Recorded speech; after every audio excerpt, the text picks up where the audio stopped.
The pursuit of the truth is often met with deceit, but the quest for liberty always discovers the truth.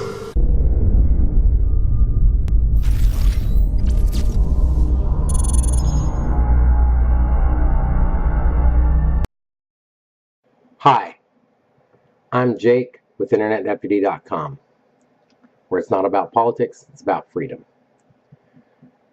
The statewide Oklahoma teacher walkout has ended, for the most part empty-handed, last week. After 9 days of protests at the state capitol, the raise for teachers and support staff and millions of dollars procured for textbooks, the largest education funding of its kind in Oklahoma history, had already been signed into law prior to the walkout and is still in effect. The protest was billed as a demand for more funding for the children of Oklahoma. But the reality is that the protest was less about what the teachers needed to help students and more about politics and ideology. In fact, in spite of Oklahoma being a red state, the organizers of this rally were quite the opposite, with roots in very blue states and organizations.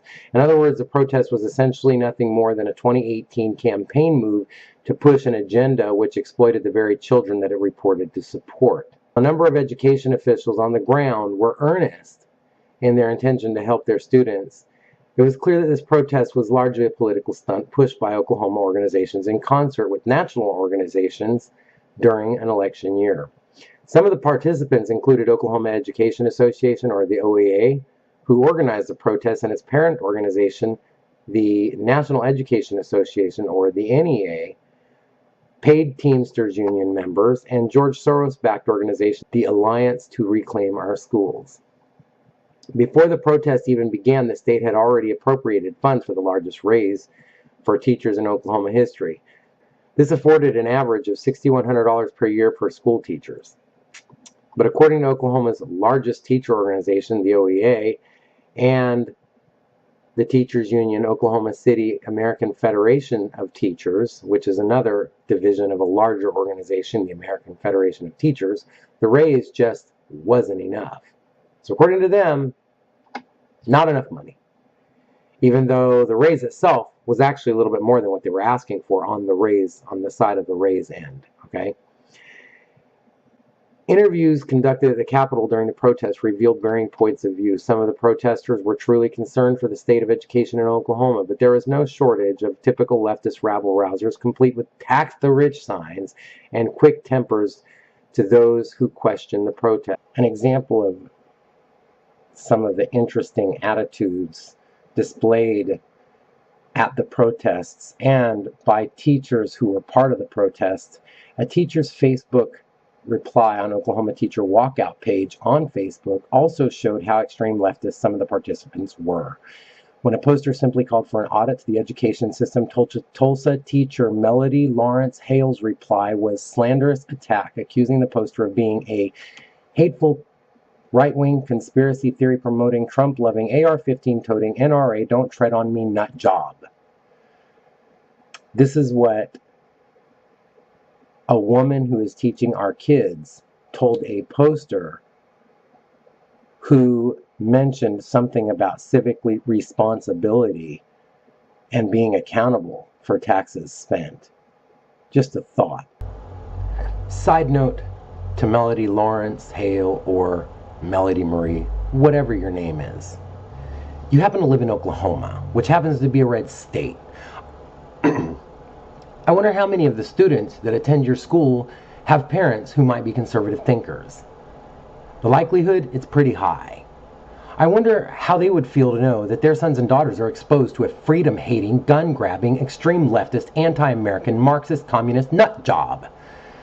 I think it is incumbent upon all parents watching this to find out where you work if they live in Oklahoma, and find out if it's at their school, and to make sure that you aren't spewing your anti-American communist rhetoric to the students that you're teaching. After all, you are supposed to be teaching academics and not your communist rhetoric.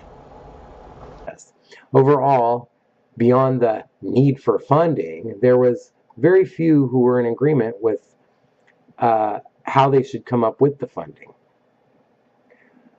Many seem to be getting their information and drive from the head of the OEA, Alicia Priest, who throughout the process upset lawmakers by repeatedly changing the organization's demands. But Oklahoma lawmakers were not the only ones frustrated by the OEA. Teachers admitted that the OEA had spoken very little to them, thus leaving them in the dark. One teacher said during a news interview with the local station, News 9, honestly, the OEA is not talking to us. They don't have that network in place. Isn't that ridiculous? The OEA and other teachers' union organizations seemed, for the most part, to be acting autonomously while the teachers protested for more funding, without clear understanding of the actual financial goals. Sadly, it appears the walkout organizers simply used the teachers on the ground to advance political causes. While teachers were asking for money for school supplies, Alicia Priest was calling on Oklahoma governor and legislature to veto a recently repealed motel-hotel tax. Along with Ed Allen, who heads the Oklahoma chapter of the American Federation of Teachers, Priest made several other tax demands that would most certainly affect Oklahomans of all financial walks of life. They demanded adjustment to alcohol tax, increases in fuel taxes, eliminating capital gains, and capping itemized non-charitable deductions.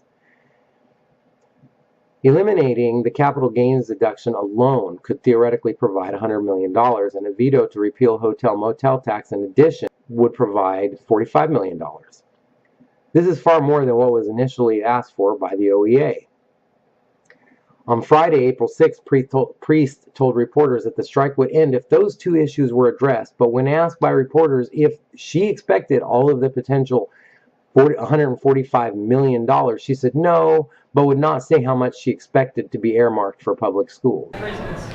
We need funding for public education, and we need to fund our core services. We're not going to be pit against one another. So you said you didn't want to put yourself up against other core services, but how much of the capital gains revenue would have to be going to public ed? I mean, if they pass this through, but none of it's dedicated to public education, is that good enough, or what kind of ratio do you need to see? The reality is that we all need funding because of the cuts to all services. In other words, she wants bills passed, she wants revenue raised, but not necessarily for education. The teacher walkout was supposed to be strictly about funding education, yet demanding bills be passed would raise tax revenues, especially without being purposed for the school system, is not the role of the OEA or any other teachers union organization. A reporter also asked Priest if the teacher walkout would end if the two measures had been met, even if they provided no additional money for education, and her response was, "I think that we have to get them passed and then work on funding to education." The walkout would end if she vetoes it and capital gains passes, but not another dime goes to the student funding formula. The walkout would still end if those two things happen, but no more money goes to the classroom. The teachers out there are expecting that. I don't think that that's it at all. I think that we have to get them passed and work on getting funding to public education. Doesn't that sound like Nancy Pelosi back in 2010 saying, "We need to pass Obamacare and then find out what's in the bill"? Exactly. But we have to pass the bill so that you can find out what is in it. These people all think alike, and they don't have an original thought on their own. In other words, the OEA is more interested in raising taxes and getting involved in politics than funding education. Many of the teachers on the ground followed the OEA's lead in moving forward with a walkout that they assumed would not happen if certain demands had been met during the initial legislative process. In addition, the nonprofit leftist organization, Oklahoma Children, Our Future, posted ad campaigns that began running the day the teacher strike began. The extensive coordination it took to place the ads to give reason to assume that the walkout was going to occur regardless of the initial legislative outcome. In other words, they talked to Oklahoma legislature knowing they were going to strike anyway. That's kind of crazy. In addition, when Dr. Jason Seimeroth, the superintendent of Yukon School District, held a town hall meeting back on March 13th to discuss the possible teacher walkout, he likely knew the walkout was already scheduled to take place. During the protest, Seimeroth had been an enthusiastic supporter of the cause in spite of the $172,000 yearly salary that he makes. Oklahoma Children, Our Future was a super PAC during 2016 election year, promoting a school funding ballot initiative that overwhelmingly failed. And in addition, it's worthy to mention that the OCOF, the Oklahoma Children Our Future, was actually funded predominantly from outside. According to a report filed with the Oklahoma Ethics Commission, the group's largest contributors came from other states. The fourth quarter report showed that the Stand for Children, Inc., a Portland, Oregon leftist group, contributed more than $2 million, and the National Education Association, the OEA's parent, contributed $750,000 as well. But outside influencers do not come solely from large nonprofits. Reports from the Oklahoma Department of Safety identified a growing number of outside protest groups not involved with ongoing teachers' rallies at the Capitol building in Oklahoma City. According to a representative, Kevin McDougal, Republican from Wagner at the time, we've got folks that are blocking legislatures' doors and vandalizing in the parking lot. McDougal also claimed that legislators had received death threats. As mentioned earlier, many of the teachers involved in the protest had different points of view. Interviews conducted with several teachers who seemed truly concerned actually produced some interesting information. Almost every teacher interviewed was in favor of consolidating districts, even though the OEA has stood steadfast against the idea. When some of these teachers were told that superintendents seemed to be against consolidation, many said they weren't surprised, and literally all of them expressed some form of disgust with their own district superintendents. One teacher, on condition of anonymity, stated that she felt the entire education system should be audited. Where is the money going, she asked. They don't tell us anything, and I can tell you from personal experience, superintendents don't do much for teachers in general. In fact, mine is always out of town. Who is paying for his travels? She asked. The protest had a large share of hardline leftist types as well among those who claimed to be teachers. The protest had a large share of hardline leftist types as well among those who claimed to be teachers. On several occasions, protesters who overheard interviews being conducted tried to disrupt questioning by making loud noises and begin arguing with typical rhetoric that had nothing to do with the topic being discussed. One example occurred when a woman, a presumed educator, rudely jumped in without cause and quoted the fact that One example occurred when a woman, a presumed educator, rudely jumped into an interview without cause and quoted the fact that Oklahoma was rated 47th in taxation and suggested the state should run its taxation more like California. So my question is, are they just going to turn their back on those things if the funding goes through? I don't know. We're 47th in the nation in taxation. Yeah. We rank 47th. Our tax base is 6.16 percentile compared to the nation. Right. I'm New from York is California. You don't have to 12%. tell me all about it. I know what the benefit of living You're here. asking questions, I'm Right. answering. I'm from California where it's skyrocketed out there. And they have some great educational institutions that are well funded. They don't have They're well 20-year-old funded, but they're not. classroom They're well funded, but they're not that great. I would not want my children going to school out there. Which, according to her, an educated teacher ranks highly in education and spends way less on prisoners. PolitiFact.com reports that California ranked 41st in the nation for per student spending, but number 1 in spending per prisoner. California is also the poverty capital of the United States, largely due to its tax system. In spite of all the rhetoric of helping children, very little was actually mentioned of the intended outcome of acquiring more money for education. There was much said about outdated textbooks, teachers paying for supplies, and teachers having to drive old vehicles, yet hardly a word spoken of what the expected outcome would be if all the money that they asked for was raised. The question of the day should have been, will this make my student smarter or more educated? It is a very simple question that certainly deserves to be answered when millions of taxpayer dollars are at stake. However, protesters were asked this question, seemed ill-prepared to answer. Of the many times it was asked, only one person answered with an emphatic yes, without thinking about it, and in a tone that was defiant. Of those who were sincere, the answers varied and suggested that not much thought had been given to the idea. The truth is, we're spending money. If you spend more money on one vehicle than another, you expect to get something more out of that vehicle than the other. It's just that simple. If you spend $10,000 on one car or $12,000 on the other, you expect to get more bang for your buck for the $12,000, right? I mean, that's common sense. The OEA itself never came close to offering what the results would be if education was fully funded. It was just billed as a deal for the children. In fact, the unions only represented a havoc and devastation that would occur if the money wasn't enough. There should be accountability for the amounts of money being demanded from the taxpayer. After all, every year government programs ask for more and more money, yet don't deliver on their stated claim. Both Federal Department of Education and Head Start programs were implemented in the late 60s and late 70s to improve education, but academic assessments indicate that education in general is in decline. Perhaps one of the most disheartening points of the protest was the involvement of children in the politically charged environment. This protest was clearly a political stunt, and many of the teachers had encouraged the students to participate.